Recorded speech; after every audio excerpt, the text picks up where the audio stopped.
উনি সফরে বেরিয়েছেন হাদিস কালেকশনের জন্য। প্রচন্ড শীতের রাত, উনি মাগরিবের নামাজ, এশারের নামাজ পড়ে একটা মসজিদে শুয়ে পড়লেন, আর শুয়ে শুয়ে হাদিস পড়তেছেন। কি পড়তেছেন? কথা বলেন। আর মনে মনে ভাবলেন রাতটা মসজিদে কাটায় দেই, ফজরের নামাজ পড়ে আবার বেরোবো। কিন্তু দারোয়ান এসে বলে মসজিদে থাকতে পারবেন না, ওঠেন। দারোয়ান আছে না? কথা কন। আহমদ ইবনে হাম্বল বললেন আমি শুধু রাতটা থাকতে চাই, আমি তো ফজরেরও মুসল্লি, ফজর নামাজ পড়বো তো এই মসজিদে, আমার থাকতে দাও। দারোয়ান তো দেয় না, কেন? মসজিদে থাকার জায়গা না, যান মিয়া। উনি যে আহমদ ইবনে হাম্বল এটা চিনে নাই, থাকতে দেয় না। কি করবে এখন? উনি কাঁথা গুছিয়ে হাদিসের কিতাব নিয়ে কাঁধের মধ্যে ব্যাগ নিয়ে মসজিদ থেকে বেরোয় গেলেন। কি আর করবেন, প্রচন্ড শীত, আর কাঁপতেছেন, বুড়ো মানুষ। পথিমধ্যে দেখলেন বাজার। বাজার একজন খাব্বাজ, শাবুন খাব্বাজ, যুবক রুটি বিক্রেতা। সে রুটি বিক্রি করে, চুলার মধ্যে রুটি সেকে। সে যে সালাম দিল আসসালামু আলাইকুম, যুবক বলে ওয়ালাইকুম আসসালাম। আহমদ ইবনে হাম্বল বলে যুবক আমার যাওয়ার জায়গা নেই, সফরে বেরিয়েছি, খুব শীতে কষ্ট পাচ্ছি, রাতে যদি তোমার এই চুলা থেকে একটু আগুন পোহাই কোনো সমস্যা? যুবক বলে না না সমস্যা না, আহলান ওয়া সাহলান, খোশ আমদেদ, আসেন আসেন, আপনি আগুন পোহাইলে আমার সমস্যা কি? সুবহানাল্লাহ পড়েন। আল্লাহ শুকরিয়া করে উনি বসলেন আর আগুন পোহাচ্ছেন। আর খেয়াল করলেন যুবক রুটি বানায় আর পরে আস্তাগফিরুল্লাহ, রুটির দলা বানায় পরে আস্তাগফিরুল্লাহ, খামির বানায় আর পরে আস্তাগফিরুল্লাহ, রুটি নিয়ে উনুনের ভিতরে চুলার ভিতরে সেকা দেয় আর পরে আস্তাগফিরুল্লাহ। দোকানদারের কাছে কেউ আসলেই সে রুটি দেয় আর পরে আস্তাগফিরুল্লাহ। ক্রেতার কাছ থেকে টাকা নিয়ে ক্যাশ বক্সে রাখে আর কি পড়ে, আবার রুটি বানানো শুরু করে আর কি পড়ে, খালি এইটাই পড়তেছে। ইমাম আহমদ ইবনে হাম্বল তো অবাক, কিরে এটা আবার কেমন যুবক, খালি আস্তাগফিরুল্লাহ। উনি প্রশ্ন করলেন যুবক ঘটনা কি? আসার পর থেকেই তোমার দেখতেছি তুমি রুটি বানাও, রুটি বিক্রি করো আর পড়ো আস্তাগফিরুল্লাহ, মালাকা ইয়া শাবাব। যুবক বলে আস্তাগফিরুল্লাহ আমার সবচেয়ে বেশি পছন্দের আমল, আমি সব সময় আঠার মতো ইস্তেগফারের সাথে লেগে থাকি আর সব সময় পড়তে থাকি আস্তাগফিরুল্লাহ, আর এর বদৌলতে আল্লাহ আমারে মুস্তাজাবুদ দাওয়া বানিয়ে দিয়েছে। আহমদ ইবনে হাম্বল তো অবাক, আনতা মুস্তাজাবুদ দাওয়া, তুমি মুস্তাজাবুদ দাওয়া, রুটিওয়ালা। আমি এত বছর হাদিস পড়াই, আমিও তো মুস্তাজাবুদ দাওয়া না, আর তুমি রুটি বেচো বাজারে, তুমি মুস্তাজাবুদ দাওয়া, তুমি দোয়া করলে সব কবুল হয়ে যায়। যুবক বলে না আনা মুস্তাজাবুদ দাওয়া, আমি আমার জীবনে যত দোয়া করেছি কবুল করে নিয়েছে কে? সব দোয়া কবুল করে নিয়েছে আল্লাহ, একটা দোয়া ছাড়া। কয়টা? আহমদ ইবনে হাম্বলের কৌতূহল, কিউরিসিটি আরো বেড়ে গেল। কি?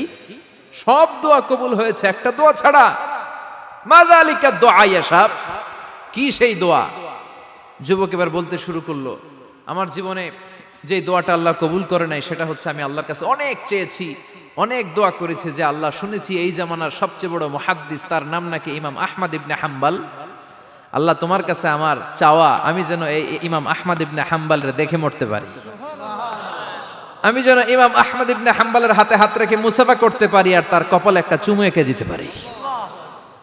আহমদ ইবনে হাম্বল আবেগপ্রবণ হয়ে গেলেন, চোখের পানি ছেড়ে দিলেন, বললেন যুবক তোমার এই দোয়াটাও কবুল হয়ে গিয়েছে। আহমদ ইবনে হাম্বলের দেখা আর সাক্ষাৎ পাওয়ার জন্য আহমদ ইবনে হাম্বলের বাড়িতে তোমার যাওয়ার দরকার নাই, আহমদ ইবনে হাম্বল তোমার দরবারে ছুটে এসেছে। আনা আহমদ ইবনে হাম্বল মুহাদ্দিসুদ দাহর, আমি নিজেই আহমদ ইবনে হাম্বল। যুবক চোখের পানি ছেড়ে দেয়, আহমদ ইবনে হাম্বল চোখের পানি ছেড়ে দেয়। যুবক চিৎকার মেরে ইমাম আহমদ ইবনে হাম্বলকে জড়িয়ে ধরে, হাতে হাত রেখে মুসাফা করে, কপালের মধ্যে চুমু খায় আর আল্লাহর শুকরিয়া করে বলে ও ইমাম আসলে এই দোয়াটাও আল্লাহ আজকে কবুল করে নিল। বিশ্বাস হয় সবসময় ইস্তেগফার পড়লে আপনার দোয়াগুলোর এইভাবে কবুল করে নিবে কে?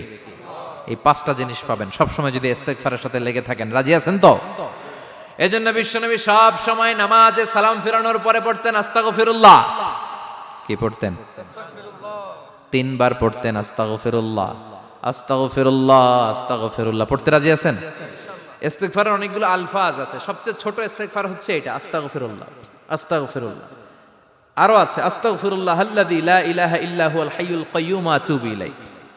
বিশ্বনবী বলেন এই ইস্তেগফারটা যদি কেউ পড়ে, আত-তাওয়াল্লি মিন ইয়াউমিজ জাহাফ, যুদ্ধের ময়দান থেকে পালিয়ে আসা কবিরা গুনাহ। কি গুনাহ? কাফেরদের সাথে যুদ্ধ, আমি তাগড়া যুবক, তলোয়ার নিয়ে নেমেছি, আমার দেহের এক ফোঁটা রক্ত থাকা পর্যন্ত আমি যুদ্ধ চালিয়ে যাব, আমি ফিরে আসতে পারবো না, আইনটা কার? ফিরে আসলে কবিরা গুনাহ। বিশ্বনবী বলেন যুদ্ধের ময়দান থেকে ফিরে এসেছে এরকম কবিরা গুনাহ অবলম্বনকারীও যদি আস্তাগফিরুল্লাহ আল্লাযী লা ইলাহা ইল্লা হুয়াল হাইয়ুল কাইয়্যুম ওয়া আতুবু ইলাইহি পড়ে, ওই কবিরা গুনাহকারীকেও ক্ষমা করে দিবে কে? পড়তে রাজি আছেন তো? আবার সাইয়েদনা আবু বকর বললেন, ইয়া রাসূলুল্লাহ আল্লিমনি দুআআন আদউ বিহি ফি সালাতি, এমন দোয়া আপনি আমারে শিক্ষা দেন যে এই দোয়াটা আমি নামাজে পড়তে পারি। বিশ্বনবী বললেন, পড়ো আল্লাহুম্মা ইন্নী যালামতু নাফসি যুলমান কাসীরান ওয়া লা ইয়াগফিরুয যুনুবা ইল্লা আনতা ফাগফিরলি মাগফিরাতাম মিন ইনদিক ইন্নাকা আনতাল গফুরুর রহিম। সুবহানাল্লাহ পড়েন। এটাও ইস্তেগফার। আমরা এটার বলে দোয়া মাসুরা, সালাম ফেরানোর আগে পড়ি না? যেখানেই ক্ষমা চাওয়ার কথা আছে ওইটারই কি বলে? ইস্তেগফার। আল্লাহুম্মা ইন্নী যালামতু নাফসি, আল্লাহ জুলুম করেছি, যুলমান কাসীরা, অনেক জুলুম, ওয়ালা ইয়াগফিরুয যুনুবা ইল্লা আনতা, তুমি ছাড়া এই গুনাহ ক্ষমা করার তো কেউ নাই। ফাগফিরলি মাগফিরাতাম মিন ইনদিক, তোমার দয়ায় আমারে ক্ষমা করে দাও। ইন্নাকা আনতাল গফুরুর রহিম, তুমি হলা ক্ষমাশীল। ঠিক কি না? এটাও ইস্তেগফার, এটাও পড়বেন। আর এই সব ইস্তেগফারের শ্রেষ্ঠ ইস্তেগফারের নাম সাইয়্যিদুল ইস্তেগফার। যত ইস্তেগফার হতে পারে এর মধ্যে সবচেয়ে শ্রেষ্ঠতম ইস্তেগফার নাম কি? কথা কন। বুখারীর বর্ণনা, শাদ্দাদ ইবনে আউস রাদিয়াল্লাহু তাআলা আনহু বর্ণনা করেন, এই সাইয়্যিদুল ইস্তেগফার দিনের বেলা যে পড়বে ওই দিনে মারা গেলে সে জান্নাতি। এই সাইয়্যিদুল ইস্তেগফার রাতের বেলা যে পড়বে ওই রাতে যদি ইন্তেকাল হয় ওই লোকটা জান্নাতি। মুখস্থ আছে না? কার কার মুখস্থ হাত তুলেন। মাশাআল্লাহ, তাবারাকাল্লাহ, মাশাআল্লাহ, মাশাআল্লাহ। আর যাদের নাই তাদের হোমওয়ার্ক, তাদের আল্লাহুম্মা আনতা রাব্বি লা ইলাহা ইল্লা আনতা খালাকতানি ওয়া আনা আবদুক ওয়া আনা আলা আহদিকা ওয়া ওয়া'দিকা মাস্তাতা'তু আউযু বিকা মিন শাররি মা সানা'তু আবুউ লাকা বিনি'মাতিকা আলাইয়া ওয়া আবুউ লাকা বিযামবি ফাগফিরলি ফাইন্নাহু লা ইয়াগফিরুয যুনুবা ইল্লা আনতা। সুবহানাল্লাহ পড়েন। আজকে রাতে পড়ছেন, মারা গেলে জান্নাতি। চিল্লায় পড়েন না আল্লাহু আকবার। এজন্য বিশ্বনবী বলেন আমার আগের গুনাহ মাফ, পরের গুনাহ মাফ, তারপরেও প্রতিদিন আমি 70 বার তওবা ইস্তেগফার পড়ি। আজকে থেকে পড়তে রাজি আছেন তো? বেশি বেশি ইস্তেগফার পড়া যাবে না? একটু প্রাণ খুলে দিল খুলে আওয়াজ করে পড়েন তো আস্তাগফিরুল্লাহ। আর জোরে পড়েন আস্তাগফিরুল্লাহ। আবার সবাই পড়েন আস্তাগফিরুল্লাহ। সব সময় তওবা ইস্তেগফার যারা পড়ে তাদেরকে পছন্দ করে কে? সব সময় জিকির করে করে জিহ্বাটারে যারা ভিজিয়ে রাখে তাদেরকেও পছন্দ করে কে? আল্লাহ বলেন ওয়াজকুর রাব্বাকা ফি নাফসিকা তাদাররুআন ওয়া খীফাতান ওয়া দুনাল জাহরি মিনাল কওলি বিল গুদুবি ওয়াল আসাল ওয়া লা তাকুম মিনাল গাফিলিন। সুবহানাল্লাহ পড়েন। আল্লাহ বলেন ওয়াজকুর রাব্বাকা ফি নাফসিক, আল্লাহরে মনে মনে ডাকো। তাদাররুআন ওয়া খীফা, আল্লাহর জিকির করতে আল্লাহ বলেছেন ফি নাফসিক। বুঝতেছেন না অর্থ? ফি নাফসিকা, মনে মনে আল্লাহর জিকিরটা করো। তাদাররুআন ওয়া খীফা, তাদাররুআন মানে বিনয়ের সাথে, with full of humility, submission and humbleness, বিনয়ের সাথে আল্লাহরে ডাকো। ওয়া খীফা, গোপনে গোপনে ডাকো। দুনাল জাহারি মিনাল কওল, চিৎকার চেঁচামেচি করে ডেকো না। কার কথা? আওয়াজ করে জিকির করো না। এই যে আমরা মাহফিলে লা ইলাহা ইল্লাল্লাহর জিকির করে, এটা তালিমান। উদ্দেশ্য কি? তালিমের জন্য আওয়াজ করে জিকির জায়েজ আছে, কিন্তু ব্যক্তিগত জিকিরের যে ইবাদতটা এটা আস্তে আস্তে হইতে হবে, এটা ভদ্রভাবে হতে হবে, চিল্লাচিল্লি করে নয়। আবার তালিমের জিকির ওইটাও ভদ্রভাবে।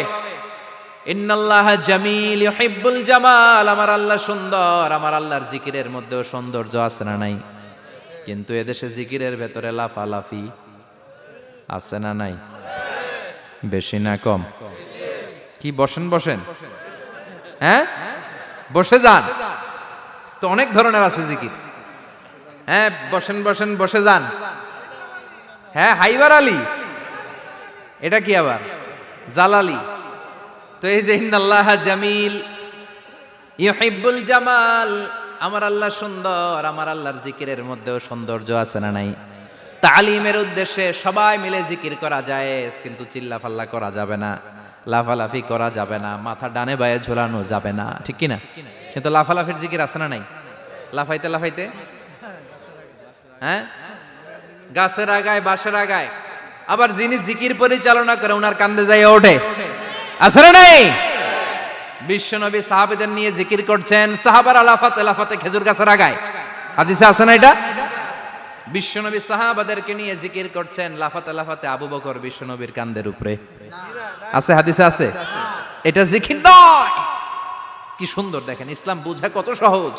ওয়াজকুর রাব্বাকা ফি নাফসিকা তাদাররুআ ওয়া খাইফা, গোপনে জিকির করো, ভদ্রতার সাথে বিনয়ের সাথে জিকির করো। ওয়ালা তাকুম মিনাল গাফিলিন দুনাল জাহারি মিনাল কওল, চিৎকার চেঁচামেচি করে জিকির করো না। যারা চিকফাল দিয়ে হই হই হই হই করে, আছে না? হই হই হই হই হই হইয়ের ভিতরে আল্লাহর নাম আছে, হ্যাঁ? এই যে হুই হাই হুই হাই এই স্টাইলের যে জিকির, এটার ভিতরে আমার আল্লাহর নাম আছে? আল্লাহর নাম যদি না থাকে ওইটা জিকির হবে? কথা বলেন। বিষ্ণু বললেন, খবরদার, চিৎকার চেঁচামেচি করে লাফালাফি করে যারা জিকির করে এরা মনে করে আল্লাহ কানে শোনে না। কথা বলেন। আপনি গোপনেও আল্লাহর ডাকলে আপনার ডাকে সাড়া দিবে কে? এজন্য রাব্বুল আলামিন বলেন, ফাযকুরুনি আযকুরকুম ওয়াশকুরুলি ওয়ালা তাকফুরুন। বান্দা আমার জিকির তোমরা করো, আমিও তোমাদের জিকির করব, ঠিক কি না? আমরা যদি আল্লাহর জিকির করি আমাদেরও জিকির করে কে? সুবহানাল্লাহ কইবেন না? আমরা আল্লাহর জিকির করে, আল্লাহ নাকি আমাদের জিকির করে, জানো তো না কথা এটা? আবার হাদিসে কুদসিতে আল্লাহ বললেন, ফাইন যাকারানি ফি নাফসি যাকারতুহু ফি নাফসি। আমার বান্দা যদি একা একা আমার জিকির করে, আমি আমার বান্দারে একা একা স্মরণ করি। ওয়া ইন যাকারানি ফি মালাইন যাকারতুহু ফি মালাইন খায়রিম মিনহু। এরকম মহা সম্মেলন করে যদি কেউ আমি আল্লাহর জিকির করে, আমি এর চেয়েও বড় মহা সম্মেলন ফেরেশতাদেরকে নিয়ে করে আমার বান্দারে স্মরণ করি। ওয়া ইন তাকাররাবা ইলাইয়া শিবরান তাকাররাবতু ইলাইহি যিরাআন। আমার বান্দা যদি আমার দিকে এক বিঘত আসতে চায়, আমি আমার বান্দার দিকে এক হাত এগিয়ে যাই।